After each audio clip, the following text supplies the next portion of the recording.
வணக்கம். செய்திகள் வாசிப்பது தனலட்சுமி. தேனி மாவட்டம் வீரபாண்டியில் அருள்மிகு ஸ்ரீ கௌமாரி அம்மன் கோவில் திருவிழா 2ஆம் நாள் வெகு விமர்சையாக நடைபெற்றது. இவ்விழாவில் அம்மனுக்கு சிறப்பு பூஜைகள் மேளதாளம் முழங்க நாதஸ்வர இசையுடன் நடைபெற்றது. முத்துப்பல்லக்கில் அம்மன் பவனி உலா நடைபெற்றது. அழகாய் பெருக்கெடுத்து ஓடும் முல்லை ஆற்றில் குவிந்த பக்தர்கள் நீராடி பல்வேறு வித அக்னி சட்டி ஏந்தி தப்பாட்டத்திற்கும் மேளதாளங்களுக்கும் ஏற்றவாறு நடனமாடி ஆரவாரத்துடன் செல்லும் பக்தர்கள். காவடி எடுத்தல், 1000 கண் பானை எடுத்தல், சேத்தாண்டி வேஷம், பால்குடம் போன்ற நேர்த்திக் கடன்களை செலுத்தினர். பல்வேறு மாவட்டங்களில் இருந்தும் பல லட்சக்கணக்கான பக்தர்கள் இவ்விழாவில் கலந்து கொண்டனர். பக்தர்களை பாதுகாக்கும் நோக்கில் காவல்துறையினர் பாதுகாப்பு பணியில் சிறந்த முறையில் ஆங்காங்கே கண்காணிப்பு கேமராக்கள் அமைத்தும் கண்காணிப்பு அறையில் இருந்தும் பொதுமக்கள் மற்றும் பக்தர்களை கண்காணித்துக் கொண்டிருந்தனர். ஆங்காங்கே நெரிசல்கள் ஏற்படாத வண்ணம் பாதுகாப்பாக பக்தர்களை காவல்துறையினர் பாதுகாத்தனர்.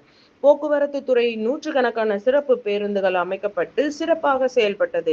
விடிய விடிய சாலை ஓரங்களில் கடைகள், விளையாட்டு பொருட்கள் மற்றும் உணவுப் பொருட்கள், மக்களின் கண்கவர் காட்சியாக அலங்கார பொருட்கள், மேலும் பொழுதுபோக்கு நிகழ்ச்சியாக கடல் கன்னி, சர்க்கஸ், கலர் கலராய் மின்னும் விதவிதமான ராட்டினங்கள் அமைக்கப்பட்டு விடிய விடிய தூங்கா நகரமாக மக்கள் குதூகலமாக மகிழ்ந்தனர். தோள் மீது சுமந்து செல்லும் தந்தையின் மேல் மழலையின் ஆட்டம். தென் தமிழகத்தின் அரசி ஸ்ரீ கௌமாரியம்மனின் திருவிழா இவ்வாறு கோலாகலமாக கொண்டாடப்பட்டு வருகிறது. நிலவன் டிவி செய்திகளுக்காக தேனி மாவட்ட சிறப்பு செய்தியாளர் தனலட்சுமி. உடுக்க சத்தம் கேட்ட தாயி ஓடி வந்து நில்லு நில்லு, தடுத்து நிற்கும் வேலியெல்லாம் தகர்க்க அருள் வாக்கு சொல்லு.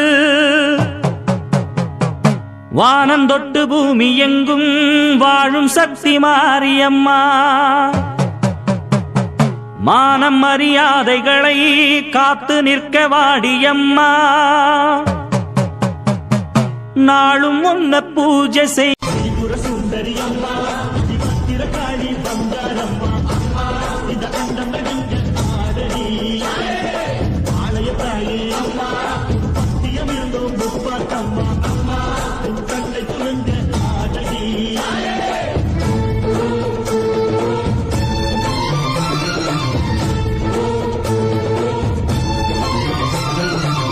உலகாலும் ஜெகமாயே அம்மா சிவகாமி, எங்கள் புறத்தீர அருள்வாக்கு தாடி, மகராசை புயல் யாவும் படைக்கின்ற ஜனனி, பம்பை ஒலியோடு